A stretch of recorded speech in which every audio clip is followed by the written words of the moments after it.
Goedemiddag, van harte welkom allemaal. We zijn live. We hebben alleen nog kleine audioprobleempjes, maar dat wordt volgens mij druk aan gewerkt in Best. Dat komt ongetwijfeld goed. Dus van harte welkom, Tom. Hi, ja Harm. Ja, ik hoop dat het weer goed is. Dit is de kleine microfoon. Als dat kraakt, Ja. dan ga ik zo naar de grote microfoon. Is die goed nu? Volgens mij klinkt die alsof je naast me zit. Dus volgens mij komt het gewoon helemaal goed. Want ja, we hebben een aantal belangrijke dingen om te bespreken volgens mij. Dus ik ben er gelijk even benieuwd voor de mensen die ons volgen op LinkedIn. Laat ook even weten of je ons goed kan horen en kan zien. Want ja, dat is ook wel even belangrijk natuurlijk. Gelijk met het eerste onderwerp maar beginnen, Tom. Nou, ik wou eerst even nog een klein dingetje zeggen. Ik heb deze week veel video's gedraaid. Eentje was de 4-pijlerstrategie. We hebben samen al eens de 10-pijlerstrategie gedaan. Ik heb een presentatie gegeven op een groot evenement met 9 sprekers. Online was het overigens. En daar heb ik mijn 4-pijlerstrategie weer eens besproken. Ik denk als je dit kijkt en je vindt die pijlerindustrie interessant, methode interessant of het lijkt interessant, dan is het misschien wel verstandig om te zoeken naar ons gesprek wat we hebben gehad over de 10-pijlerstrategie. Dan denk ik dat dat wel leuk is. En ik heb gisteren een webinar gehouden over Neo Finance. In die pijlerstrategie is er eentje die zegt leningen. En ik denk dat dat verstandig is en dat dat een van de pijlers is die het minste gebruikt wordt door beleggers. En ik denk dat dat onverstandig is. Ik denk dat je die spreiding moet hebben in zowel cash, aandelenopties, crypto, vastgoed en leningen. En ik zeg het met nadruk en leningen, omdat ik voor mezelf weet dat ik ook altijd veel te lang gewacht heb om die leningen te vullen. En Neo Finance is daar een fantastische manier. Dus dat wilde ik in ieder geval nog even zeggen. Ja, en dan het belangrijke onderwerp, denk ik, is die Duitse auto-industrie. Ja, we zien wat dat betreft toch heel wat problemen in Europa ontstaan vanwege in ieder geval toch de steeds verder oplopende kosten. Als we vergelijken bijvoorbeeld het produceren van één Duitse auto kost ongeveer zo'n €3000 aan arbeidskosten, ongeveer de helft in Amerika en ongeveer $500 in Azië. Dus ja, prijzen we ons steeds verder uit de markt met ons systeem waarbij de arbeidskosten toch vrij hoog zijn, Tom, is de vraag. Ja, er zijn meerdere oorzaken natuurlijk dat we dat doen. Eén is automatisering. Daar zullen wij verder in moeten gaan. Een AI ook inzetten en dergelijke. Dat is één. Het andere punt is, en dat is er dan echt een discussiepunt, dat is onze sociale zekerheid. Wij vinden het belangrijk dat de werknemers, ook in de auto-industrie, een eerlijk loon krijgen, dat ze een pensioen krijgen, dat ze ziektekosten vergoed krijgen. Dat zijn al wat soort dingen waarvan we zeggen van ja, dat hoort bij onze welvaart. Dat willen we zo hebben. Als je naar Amerika kijkt, waar de helft van de kosten is, ja, een van die dingen is, hoe zit het met hun ziektekosten? Iedereen die daar niet fulltime werkt, die heeft geen ziektekosten. Dus jammer, daar krijg je geen vergoeding voor. Ga maar eens kijken hoeveel mensen daar dus een 90% arbeidscontract hebben. Want dan hoeven die werkgevers, die hoeven die ziektekosten niet te vergoeden. Dan ben je dus niet verzekerd in de Verenigde Staten. Hartstikke goed als je 30 bent. Hartstikke goed als je 40 bent. Maar zodra je boven de 50 komt, dan gaat er wel eens wat mis in je lichaam. En dan moet je naar de dokter. En dan ben je in de Verenigde Staten, als het echt even mis met je is, ben je gewoon je huis kwijt. Want het is daar schrikbarend duur. Dat willen wij niet. Ja, nou, dan heb je dus een keuze te maken. Hoe gaan we daarmee om? Want ja, die arbeidskosten zijn zo duur, mede omdat wij dat doen. Maar ook omdat wij prachtige snelwegen willen. Omdat wij kinderopvang willen. Omdat wij prachtige scholen willen. Ja, het hoort er allemaal bij. En willen we dat loslaten? Ja, want het kost allemaal wat. Hè? We hebben natuurlijk gewoon de sociale lasten die jij al aangeeft. Hè? Ongeveer 40% bovenop het bruto loon. We hebben natuurlijk ook een enorme belastingdruk voor bedrijven. Dat helpt natuurlijk ook niet. Allerlei verstikkende regelgeving die blijft toenemen. Hè? Dat is ook een reden waarom heel veel bedrijven nu gewoon stoppen en vertrekken uit Europa. Hè? Bijvoorbeeld door alle ZZP-wetgeving en Een ZZP'er moet minimaal €50 per uur verdienen, moet minimaal 2 of 3 andere opdrachtgevers hebben, anders is er verkapt loondienstverband. Kortom, het is bijna niet meer te doen. Dure energiekosten in Europa ten opzichte van de Verenigde Staten, soms 2 tot 3 keer zo hoog. Kortere werkweken met heel veel vakantiedagen. Ja, we hebben natuurlijk gewoon een arbeidsparadijs opgebouwd, maar daarmee zijn we dus gewoon niet meer concurrerend met Amerika of Azië. Dus ja, de vraag is natuurlijk, willen we dit paradijs blijven in stand blijven houden? Dan zullen we waarschijnlijk zien dat een groot deel van de industrie niet meer in Europa plaatsvindt. En zullen we gewoon steeds meer richting Azië en Amerika zien verdwijnen. Ja, nou, er zijn natuurlijk verschillende dingen die dan spelen. Want het is niet zo dat het nou in één keer over is. Maar energie is natuurlijk een probleem geweest omdat Duitsland heeft ingezet op het Russische gas. Dat was een heel goed idee, totdat Rusland het ging gebruiken als een chantagemiddel. Ja, dan zit je ineens klem. Duitsland had dus ingezet op gas en heeft gezegd, dan gaan we geen kernenergie meer doen. Ja, achteraf gezien, maar achteraf kijken in de koe en de kont. Achteraf gezien was dat geen slimme zet van Duitsland. Hadden ze dat niet gedaan en die afhankelijkheid niet gehad en gewoon gekozen voor kernenergie, dan was er een heel ander verhaal geweest. Want was die energielast was niet omhoog gegaan en dan heb je een heel ander verhaal. Het is natuurlijk zo, en dat is pertinent zo, dat wij hebben in Europa geen eigen energiebron. Wij zijn afhankelijk van energiebronnen van elders. Duurzame energie hebben we wel, maar dat is natuurlijk geen stabiele basis om je hele energiebeleid op te hebben, want het waait niet altijd en de zon schijnt ook alleen maar overdag. En dat maakt het dat je kwetsbaar bent. We hebben geen uraniumvoorraden, we hebben geen olievoorraden, althans niet in hoeveelheden die ertoe doen. We hebben geen gasvoorraden die ertoe doen. Dus dat maakt dan dat wij een afhankelijkheid hebben. Globalisatie is voor Europa van levensbelang. Want wat is nou slim om te doen? Kijk naar bijvoorbeeld de hoogovens. Wij hebben nog steeds hoogovens in Nederland. Is dat handig? Want energie is duur en dat kost klauwen met energie. Dan is dat niet handig. Dan zou je eigenlijk moeten zeggen, ga dan die hoogovens daar brengen waar energie goedkoop is. Want energie is een hele grote factor. Daarbij willen we ook dat het een beetje het milieu schoon is en dergelijke. Dat we niet doodgaan aan vas of wat andere stoffen die her en der maar rondgestrooid zijn in het verleden. Waar ze overigens in China ook helemaal niks meer hebben. Dat maakt niet uit dat de Chinezen over 30, 40 jaar doodgaan aan vas of andere gifstoffen. Ja, wij hebben keuzes gemaakt en die keuzes kosten geld. En ja, dan moet je dus uiteindelijk zeggen van ja, hoeveel is het ons dat waard? En hoeveel van onze welvaart willen en kunnen we weer inleveren? Of hoe kunnen wij ons aanpassen aan die verandering? Europa heeft baat bij globalisatie. Maar een China, die zal zeggen, nee, wij willen alles zelf doen. En Amerika zegt ook, we willen alles zelf doen. Ja, dat wringt. En Europa is niet meer op zoek naar wereldhegemonie.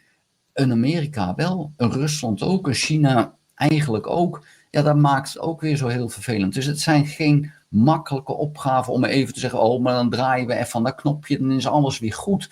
We moeten keuzes maken. En een van die keuzes, en ik gooi hem er maar even in, het is een olifant in de ruimte, is je kan ook importheffingen gaan instellen. En zeggen, nou, wij willen die auto-industrie in Europa, die willen we niet kwijt.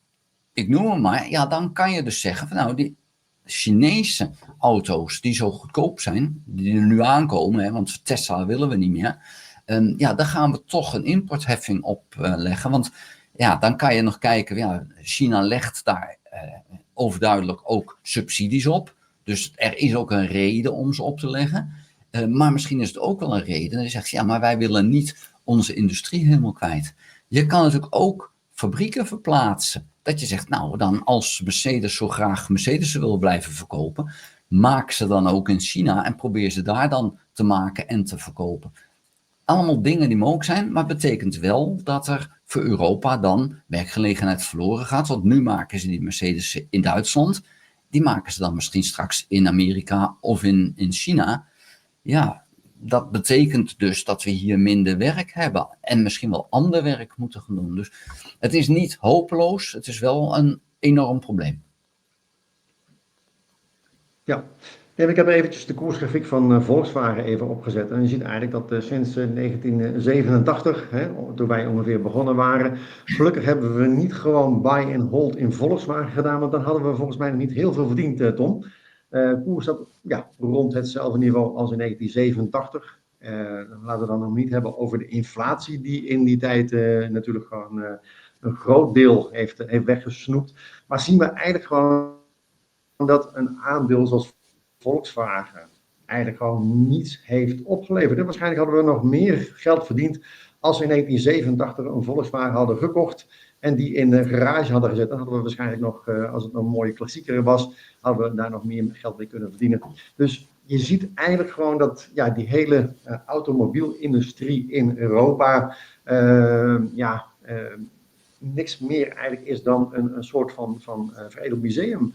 We kunnen gewoon niet met onze industrie meekomen. En dat geldt niet alleen voor de automobielindustrie, maar door wat ik heb geschetst, de salariskosten, de energiekosten, dergelijke, wordt industrie, de hele secundaire sector, is lastig. Nou, primaire sector, we kunnen ook al niet meer concurreren met landbouw-visserij, met ook andere delen van de wereld. Dus dan zullen we het echt gewoon volledig moeten hebben van de tertiaire sector. Dus volledig op de industrie inzetten. Of, zoals wat nu wordt gedaan, de kwartaire sector, de overheidssector. In Europa is bijna de helft van het aantal mensen wat werkzaam is werkzaam bij de overheid. Of dat een goed idee is, Tom, weet ik ook weer niet. Nou, er zijn wel oplossingen natuurlijk. Hè. Wij hebben natuurlijk een prachtige wetenschapbasis. Dus er wordt hier veel ontwikkeld, er wordt hier veel verzonnen en ook gemaakt. Maar je moet wel kijken, voor Europa is dat van belang, van waar zijn wij sterk in en waar zijn wij minder sterk in. Europa was sterk, Duitsland was sterk in de industrie. Nou, je ziet nu dat andere delen van de wereld, mede omdat die daar de welvaart nog niet hebben, daar nu sterker in zijn. Maar het betekent niet dat die kennis die bij Volkswagen is om auto's en motoren te ontwikkelen, dat die niets meer waard is. Alleen, je zal moeten kijken, hoe ga je daar nu mee verder? Want het maken van een Volkswagen-auto in Duitsland is wel erg duur. Het betekent niet dat je het helemaal niet meer moet doen, want er zijn nog steeds mensen die Volkswagen willen kopen. Maar je zal misschien meer moeten inzetten op andere dingen. Laten we eerlijk zijn, mensen willen bijvoorbeeld echt gewoon een Mercedes rijden. Daar hebben ze veel voor over. En het merkverhaal is dus heel belangrijk. En misschien moet je dan ook wel wat meer marketing op het merk gaan doen, zodat mensen het ervoor over hebben om een Mercedes te rijden. Laten we dat vooral niet vergeten. Als jij gaat kijken op een parkeerterrein, dan is het niet zo dat iedereen de goedkoopste auto rijdt. Ze zitten niet allemaal Tom Lassing die de goedkoopste Dacia rijdt die er maar te krijgen is. Want ik heb helemaal niets met auto's. Er heeft nog nooit een auto op mijn naam gestaan. Want ik heb ze altijd op de naam van mijn vrouw gezet. Maar wij rijden gewoon Dacia's. Die zijn fantastische auto's, kosten niks. En ik ben er helemaal weg van. En die zijn alle twee al meer dan 15 jaar oud. Dus ook dat nog eens een keertje. Maar kijk ik op een parkeerterrein, dan staat het vol met hele dure auto's. Waarvan ik denk, ik zou het er niet voor over hebben. Maar er zijn dus mensen die dat wel hebben. Ja, het is dus niet zo dat we niets meer kunnen verkopen van die dure auto's. Maar je moet dan echt wel kwaliteit gaan leveren als Volkswagen, als Mercedes, als Audi. Om dan toch die klanten te blijven vinden. En dat zien de Chinezen ook.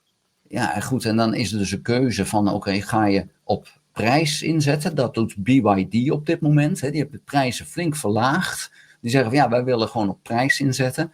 Of zet je op merk in, wat de Duitse merken moeten doen om te kunnen overleven. Want die moeten klanten zoeken die zeggen van, ik heb die extra prijs er wel voor over, want ik rijd dan tenminste wel Duits. Ja, nou ja, ik kan ook eventjes de grafiek opzetten van BYD Company. Die doet het wel ietsje beter dan Volkswagen. Dus ja, niet zo gek, hè? Ze zijn de grootste, hè?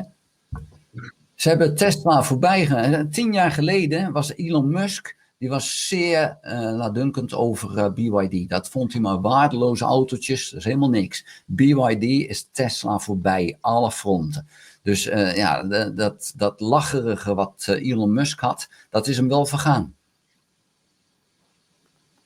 Ja, nou ja, en daarom is het denk ik gewoon een kwestie, je moet goed blijven opletten wat er in de wereld gebeurt. Dit zijn verschuivingen in de wereld die we, ja, dit zijn echt belangrijke trends. Hè. Dus dit is niet zomaar van de een op de andere dag gewoon voorbij. We zien Aziaten steeds meer succesvol zijn op dit gebied. En ja, ik denk inderdaad gewoon met de keuzes die worden gemaakt op dit moment door Elon Musk, ja, moet je er niet gek van staan te kijken dat deze trend nog eventjes nog even doorzet, denk ik, Tom. Ja, en het is zo dat Azië nu het werelddeel is waar het gebeurt. Zoals dat ooit Europa was, zoals daarna Amerika is geweest na de Tweede Wereldoorlog. Nu verschuift dat naar Azië. Dat kan zo over zijn, hè? Laat het ook duidelijk zijn. Hè? Stel je voor dat China besluit tot het militair ingrijpen richting Taiwan. Dan kan heel die groei in Azië over zijn. Dat kan echt heel snel gebeuren. Dus weet dat een Zwarte Zaan-event mogelijk is en dat het dan ineens een heel ander plaatje kan zijn. Dus wat dat betreft, het is niet zo dat alles al in beton gegoten is van zo gaat het gebeuren. Maar zoals het er nu uitziet, ja, heeft Azië de wind mee. Maar realiseer je dat China echt een zwakke industrie heeft in die zin dat, of economie moet ik eerlijk zeggen, de bevolkingsopbouw is slecht. Mensen zijn ontevreden in China. Hè, dat wordt onderdrukt, maar er is er echt een enorme ontevredenheid. En het is maar niet gezegd dat die Chinese kracht er zomaar blijft. Als er daadwerkelijk een volksopstand komt, dan zullen ze meer eisen. Meer zeggen, ja, wij willen ook meer welvaart. Dus het is niet zo dat het een China is wat heel erg sterk is en Europa wat heel erg zwak is. We hebben allemaal onze sterke en zwakke punten. Alleen kijken we nu puur alleen naar de auto-industrie, ja, dan moeten we toegeven dat de Duitse industrie er op dit moment even heel zwak voor staat. Ja, mede door gewoon strategische blunders. Maar ja, achteraf is dat makkelijk. Ja. Nou ja, kijk, een van de belangrijkste dingen denk ik wel, Europa heeft er gewoon heeft te maken natuurlijk met vergrijzing. Hè? De babyboomers na de Tweede Wereldoorlog, en dat geldt ook gewoon voor Amerika. Dat zie je natuurlijk gewoon in Azië minder. Hè? Ook al heb je daar natuurlijk ook wel een probleem met de bevolking opbouwen, hè? Vanwege de één-kind-politiek in China.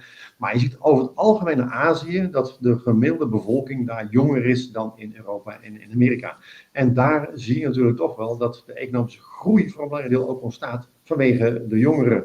Die investeren, die gaan aan het werk. Waarbij in Europa mensen natuurlijk gewoon eerder bezig zijn met pensioen dan met ik heb nog een hele carrière voor me. En dat zijn natuurlijk toch wel dingen die economisch een grote impact hebben. Dus het zal je misschien niet verrassen, Tom, dat ik in ieder geval volgende week in ieder geval weer in Azië zit. Dus ik zit dan weer lekker in Vietnam. Dus ja, ik moet zeggen, daar is in ieder geval wel wat, ja, als het aan mij ligt in ieder geval, daar gebeurt het voor een belangrijk deel. Ik heb nu ook gewoon weer de afgelopen paar maanden gewoon weer eventjes in Europa rondgetoerd. Maar ik moet je zeggen, ja, ik zie toch wel echt heel veel kansen voor Azië. Ja, daar heb je gelijk met Azië algemeen. China niet, hè? China heeft een hele oude bevolking en heeft een enorm probleem door die één-kind-politiek die ze hebben gevoerd. Loopt die piramide daar niet zo, maar zo. En voor China is het dus echt een probleem. En China is natuurlijk wel de motor voor heel veel landen daaromheen. Dus op het moment dat China heeft echt een enorme bevolkingskrimp al. En dat wordt nog veel erger. Ze zijn letterlijk 100 miljoen mensen kwijt. En dan was het zo van, ja, zijn die dan dood? Of zijn die... Nee, die zijn er nog nooit geweest. In China was het zo dat je kreeg subsidie vanuit Peking op het moment dat je een hoeveelheid bevolking had. En de regio's hebben gewoon keurig aangegeven, we hebben zoveel bevolking. Ja, tot ze gingen tellen en dan zijn ze 100 miljoen mensen kwijt. Maar het betekent wel een enorme impact voor de economie in China. Want daarmee is in ieder geval duidelijk van, die 100.000, er waren allemaal mensen die geboren zouden moeten zijn de afgelopen 25 jaar. Dat is dus niet gebeurd. ja, dan heb je echt een probleem. En China zit echt tegen een enorme krimp aan. Rusland ook, de Verenigde Staten ook. Europa niet vanwege de instroom van vluchtelingen. Dat is ons geluk, zullen we maar eventjes zeggen. Maar we hebben, als je wereldwijd kijkt, echt wel een verdeling tussen een aantal landen, ook Japan, waar de bevolking aan het krimpen is. En een heleboel landen waar dat niet zo is. India, Indonesië, Vietnam, Afrika, heel Afrika is aan het verjongen. Dus er is een enorme verandering die er gaat plaatsvinden. En ik denk als wij over 100 jaar zouden leven, dat doen we niet, maar als je dat zo doen en je zou dan ineens kijken, nu zijn we 100 jaar verder, dan ziet de wereld er totaal anders uit. Dan is een Rusland bestaat niet meer.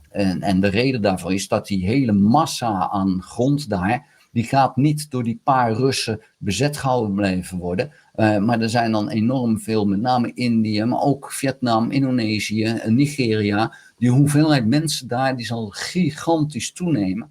Die moeten ergens heen. En ja, die zullen de landmassa van een Rusland gaan bezetten. Klinkt een beetje lullig, maar ja, ze moeten ergens heen en daar is nog land. Dus ik denk dat dat een compleet verschil gaat maken in de wereld. Enorme volksverhuizingen gaan komen, dankzij het feit of door het feit dat de bevolking aan de ene kant enorm aan het krimpen is en aan de andere kant enorm aan het groeien is. Die onbalans gaat een keertje tot een verandering leiden. Dat hoeft niet te betekenen dat het een oorlog wordt, maar ja, je ziet nu ook al dat mensen verkassen. En dat doen ze met enorme hoeveelheden. Soms is dat door oorlog, maar vaak is het ook vanwege economisch. Hè? Bijvoorbeeld Harm van Wijk gaat naar Vietnam. Dat is er weer één, hè?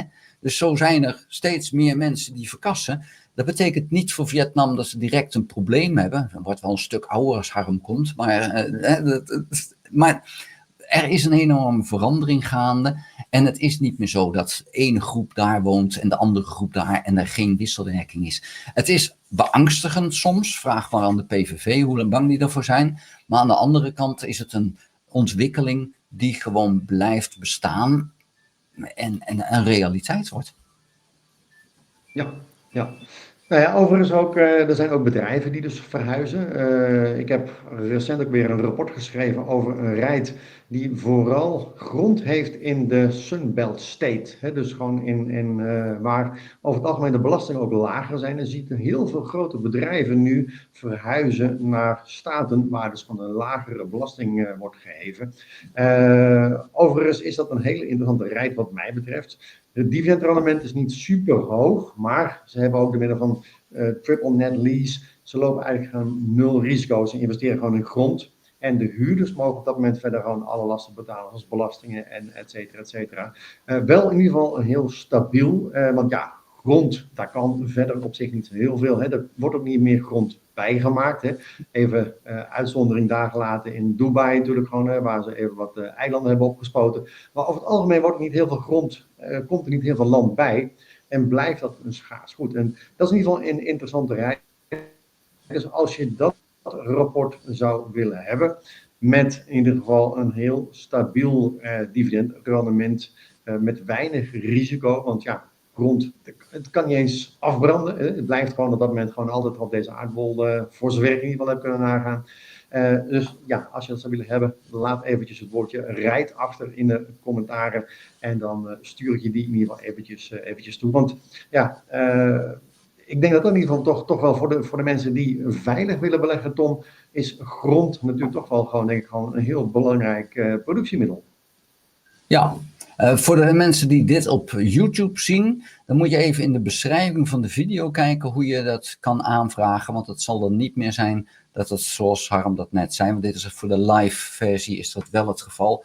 Maar kijk je op YouTube, dan is het niet meer live en dan moet je even in de beschrijving kijken. Ja, grond is in zekere zin interessant, dat zien we nu. Ik woon in de omgeving van Eindhoven en ASML is hier nu begonnen om hun fabriek uit te gaan breiden. En we zien nu de eerste grondwerkzaamheden plaatsvinden. Er gaan hier 20.000 arbeidsplaatsen alleen bij ASML bijkomen. En ik heb hier nu, mijn huis heeft een stukje van 4000 vierkante meter. Als je hier in de regio kijkt, ja, dat is dan belachelijk veel, want er wordt steeds hoger en dichter op elkaar gebouwd, want we moeten heel veel mensen kwijt. Dus ja, grond is dan heel erg veel waard en wordt meer waard. We willen ook een stukje groen, een stukje natuur. Ook daar moet ruimte voor zijn. Een stukje recreatie moet ruimte voor zijn. Dus dan wordt grond heel erg interessant. En zeker als je daar wat op mag. Want als je een stukje grond hebt wat dan wordt toebedeeld aan natuur, dan is het niks waard. Hè? Dus dat is eventjes, dat is wel wat waard, maar niet geld.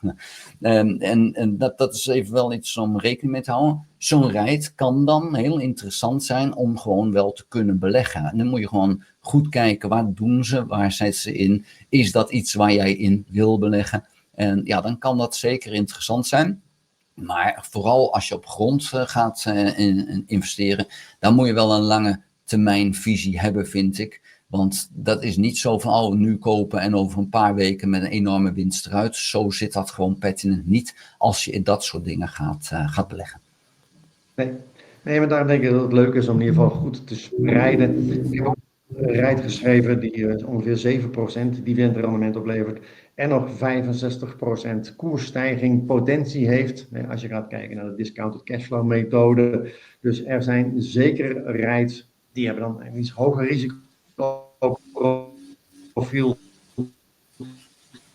dan wat iets gaat combineren met elkaar. Dat je kunt zeggen,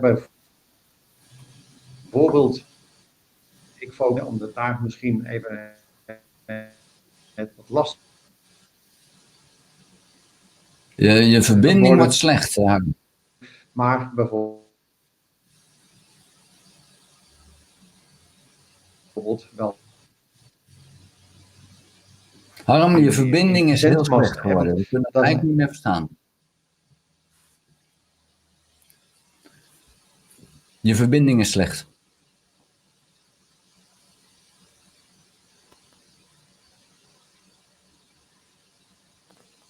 Ik hoor hem niet. Ik weet niet of ik nog wel zichtbaar en hoorbaar ben, maar Harm is eventjes stil komen te vallen. Het is gewoon wel belangrijk, als je in REITs belegt, zorg ervoor dat je goed kijkt wat die REIT doet en of dat dan precies de sector is waarin jij wil zitten. Het voordeel van die REITs is dat er heel veel sectoren zijn, heel veel plekken waarin je kan beleggen, heel veel sectoren waar je in kan beleggen. En dat maakt het zo interessant om dat te doen. Zeker voor jouw vastgoedpijler. Dat is een goede plek om daar dan in te zitten. Dus wat dat betreft kan ik dat van harte aanbevelen. Nou weet ik alleen niet of dit hoorbaar en zichtbaar is. Ik ben de enige nog die, want Harm is er even uit. Maar dan hoop ik dat hij het wel blijft doen. Daar is Harm weer. Ja, daar is hij weer. Ja. Nou ja, wat dat betreft ben ik zometeen blij dat ik weer in Azië zit. Over het algemeen was daar mijn internetverbinding stabieler dan in Italië. Dus hopelijk gaat het daar in ieder geval weer beter met de verbindingen. Dus ik weet niet wat je hebt gemist, maar volgens mij heb jij het in ieder geval keurig overgenomen, denk ik. Ik heb het overgenomen, dus ik hoop dat de verbinding bij mij wel goed was, dat het programma door is gegaan, maar dat ging allemaal best. Ik weet niet of we vragen kunnen beantwoorden als die er zijn, want dan wou ik wat mij betreft het hier zo meteen bij laten, maar ik weet niet of er vragen zijn naar hem. Ja. Nou, stel ze gewoon via de chat. En ondertussen wil ik ook nog eventjes delen. Ik ben ook druk bezig met zeg maar de boekfunnel om die verder weer aan te passen. Ik heb namelijk, zoals de meeste mensen misschien wel weten, een aantal boeken geschreven. Een daarvan is in 10 stappen succesvol beleggen. Eigenlijk een soort van handleiding hoe je succesvol kunt beleggen. En daarvoor hebben we dus nu een nieuw aanbod. Dat je in plaats van betaalt voor het boek, krijg je het boek gratis. En ik subsidieer zelfs de verzendkosten, dus je hoeft nog maar €1 te betalen voor de verzendkosten. Dus ik hoop niet dat heel veel mensen daar gebruik van gaan maken, want dan word ik een stuk armer. Maar in ieder geval voor de kijkers van deze podcast kun je daar in ieder geval gebruik van maken. Dus laat ook eventjes weten in het commentaar of je daar interesse in hebt. En reageer eventjes met het woord boek. Dan stuur ik je die link ook eventjes toe. En dat geldt ook voor de mensen die het via YouTube zien? Ja, absoluut. Ja, alle kijkers van de podcast, Tom, wat dat betreft, doen we het nu al een tijdje met, wat mij betreft, in ieder geval heel veel plezier. En het is denk ik heel belangrijk om, zeker in deze tijd, om te leren beleggen. Ik heb ook een tijdje even nog wat analyses gemaakt, voor bijvoorbeeld beleggen voor de lange termijn. En ik heb ook even gekeken, weet je wanneer het aandeel Coca-Cola ongeveer naar de beurs gegaan is? Welke? Coca-Cola? Coca-Cola, ja. Ja. Zou dat in de jaren 30 zijn geweest? Ik weet het direct niet. Ja, het is dik 100 jaar geleden en dan kon je ongeveer voor een halve dollarcent kon je dan instappen. Ze gingen naar de beurs voor $40, alleen met alle splitsingen en dergelijke zou nu een investering van $40, kun je een schatting doen, Tom? Even dus je mag er $1 miljoen naast zitten, wat nu die $40 ongeveer waard zou zijn geweest als je dus in het aandeel Coca-Cola $40 had geïnvesteerd destijds. Ja, praten over 100 jaar, hè, dat is wel heel erg lastig. Ja, goed, ik durf dan 4 miljoen.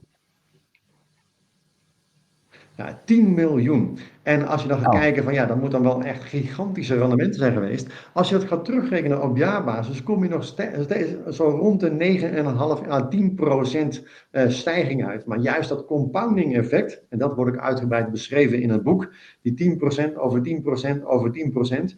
Als het rendement mee gaat renderen, wordt het op een gegeven moment een exponentiële stijging en groeit dus van $40 naar ongeveer zo'n 10 miljoen toe. Dus, en ja, het is ook een fantastisch mooi model natuurlijk ook, Tom. Hè? Pak de 2 goedkoopste ingrediënten, water en suiker, voeg ze bij elkaar en je kan natuurlijk gewoon dat voor heel veel geld verkopen. Dus in die zin, ze hebben natuurlijk wel echt een fantastisch mooi businessmodel bedacht bij Coca-Cola. Maar ik vond het in ieder geval wel frappant. Als je inderdaad gewoon vroeg begint met beleggen en je houdt gewoon vol, ondanks alles wat er gebeurt, van een Trump die als een dronken auto is van links naar rechts, want hij riep, geloof ik nu ook weer, dat hij allerlei belastingen weer wil gaan heffen op Europese producten. Nou, de vraag is natuurlijk of de soep zo heet wordt gegeten als die wordt opgediend. Maar ja, ondanks alles wat er gebeurd is, een internetbubbel, een kredietcrisis, een oliecrisis in de jaren 70, ondanks alles is de koers van Coca-Cola, inclusief dividend, gemiddeld ongeveer zo'n kleine 10% gestegen. En dat gaat natuurlijk gewoon hard. Want dat betekent dat elke 7 jaar je geld ongeveer verdubbelt, Tom. Ja, ik weet het. En dat is een van de redenen dat ik nu met Neo Finance zo bezig ben. Want dan doe ik iedere 5 jaar verdubbeling. Eigenlijk zou je een trust moeten hebben, familietrust, waarmee je gaat beleggen, maar waarbij je dus ook je kinderen leert om dat te doen en die hun kinderen dat ook leert om te doen. En dan kan je in 3 generaties, kan je er gewoon van leven.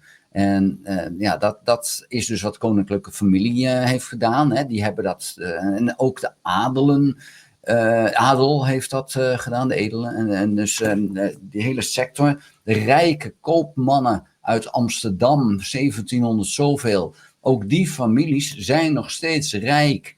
Dus je ziet dan, als je dat in een trust doet en je maakt daar een bedrijf van wat zorgt voor het rendement, want nu is het Coca-Cola is natuurlijk een van de weinige bedrijven die het 100 jaar heeft uitgehouden. General Motors is ook 100 jaar geworden, alleen die is failliet gegaan onderweg. Dus ja, dan heb je niks meer. Dus je moet wel blijven beleggen, blijven actief blijven beleggen. Kijken of het aandeel interessant blijft, of de investering interessant blijft. Maar ja, goed, als je dat doet en je zorgt ervoor dat de familie dat blijft doen, dan kan je in 3 generaties ervan leven. Is een beetje sneu als je de eerste generatie bent, zoals ik en zoals jij waarschijnlijk ook bent.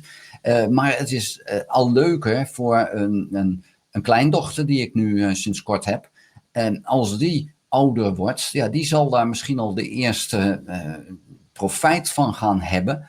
Ja, en dan als je naar 100 jaar kijkt, dan heb je een heleboel geld die daaruit is voortgekomen.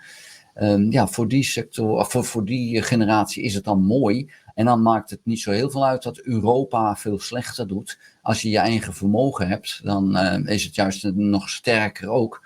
Dan ben je rijk in een arm continent. Dus ja, dan ziet het er anders uit. Maar goed, moet wel de mensheid overleven. Dat is dan wel eventjes een punt. Ik hoop dat dat gaat gebeuren. Wereldoorlog 3 is in de maak, zullen we maar zeggen, zoals het er nu aan uitziet. Ik maak me er wel zorgen over, hoor. Een Taiwan dat nu onder vuur ligt. Hè, wanneer gaat China dat aanvallen? Want ze willen dat doen. China moet het nu bijna wel doen. Want over een 10 jaar hebben ze daar de kracht niet meer voor. Vanwege die bevolkingsopbouw. Dan heb je te weinig mensen van jonge leeftijd om een soldaat te willen worden. Zonder dat je economie enorm schaadt. Dus ze moeten wel heel snel daarin gaan handelen. Je ziet een Rusland die zegt van ik doe alles op alles om een land als Oekraïne. Hoe rijk was Oekraïne? Maar goed, Rusland zet alles op alles om Oekraïne te veroveren. Hoeveel gekker kan je het maken? Maar je ziet ook in Amerika die met iedereen ruzie zoekt. En ook niet zo heel erg sterk staat eigenlijk. En ja, de gekte slaat overal toe. En daar maak ik me best zorgen over in hoeverre de mensheid in staat is om zichzelf te overleven. Ja, nou ja, maar het feit is en blijft natuurlijk wel, hè, dat compounding effect, dat blijft natuurlijk op die manier gewoon bestaan. Ik heb ook eens een keer even een berekening gemaakt wat er gebeurt met je investering op het moment dat je dus inderdaad gewoon elk jaar, stel eventjes 20% rendement maakt. Dat is vrij hoog. Er zijn strategieën waarmee je dat gewoon kunt realiseren. En stel dat je op een gegeven moment gewoon begint met bijvoorbeeld 1 meter aan euro's. Dat is ongeveer omgerekend van 600 euro. Hè, als je gaat kijken naar bijvoorbeeld zo'n piekenpijp. En als je dan 20% rendement maakt, heb je 4 jaar later heb je al 2 meter aan euro's. Als je dat na 30 jaar doet, kom je op 237 meter aan euro's, hè, om 142.000 euro. Als je dat helemaal gaat vol blijven houden, dan zit je na 31 jaar op de hoogte van de Eiffeltoren. En na 49 jaar zit je al op het niveau van een flinke berg. En na 96 jaar zit je op de omtrek van de aarde. Na 109 jaar zou je een stapel euro-munten hebben die tot aan de maan reikt. En ja, je zou na 141 jaar zou je al op de zon uitkomen ongeveer. Kortom, het is en blijft natuurlijk toch een kwestie van ja, beginnen en door blijven gaan. Dat is in ieder geval een van de belangrijkste dingen. Er zijn 2 manieren om te falen. Dus één om niet te beginnen. En het tweede is om op te geven. Dus dat zijn eigenlijk de 2 zaken om succes te hebben. Is 1 om te beginnen. En de tweede is om door te blijven gaan. En ja, dat is natuurlijk gewoon wel. Er kunnen heel veel dingen gebeuren. Daarom moet je ook spreiden. Niet al je geld in 1 mandje leggen. Dus als je al je geld hebt geïnvesteerd in Fortis of SNS of in DAF of in CTECO of Intech of aandelenbaan, dan was het misschien ook iets anders afgelopen dan aan de Coca-Cola natuurlijk. Ja, nou goed. Kijk, die 20%, 1 keer 20% halen is hartstikke mooi. 3 jaar achter elkaar 20% halen, dan begin je al bij de wereldtop te horen. Dus in die zin, het is ontzettend moeilijk om dat vol te blijven houden. Met name omdat je dan op een gegeven moment hebt gezegd, ja, ik wil eigenlijk wel wat geld op gaan nemen. En dat is dan ook weer zo'n punt. Je leeft maar 1 keer en dat maakt dan ook wel heel lastig. Hey, Harm, ik wil hem wat mij betreft gaan afsluiten. We beginnen wat storingen te krijgen. Ik hoor mezelf terug en alles. Dus het wordt tijd om af te sluiten. Dankjewel wat mij betreft. En jij een prettige reis naar Vietnam. En dan spreken we elkaar volgende week. Ja, volgende week weer vanuit Vietnam. Dus ik heb aanstaande zaterdag ga ik nog even een paar dagen nog naar Nederland. Dus daar hebben we een mooie bijeenkomst van de Money Mastermind coachinggroep. Dus daar hebben we in ieder geval een groot aantal mensen die wij coachen met ons hele team. Dus daar kijk ik enorm naar uit. En dan dinsdag, dan vlieg ik in ieder geval weer richting Azië. Dus volgende week donderdag ben ik er weer vanuit Azië wat mij betreft, Tom. Dus ontzettend bedankt mooi. voor veel plezier. Ja, dankjewel. Houdoe. Jij ook. Jo, Hoi. hoi.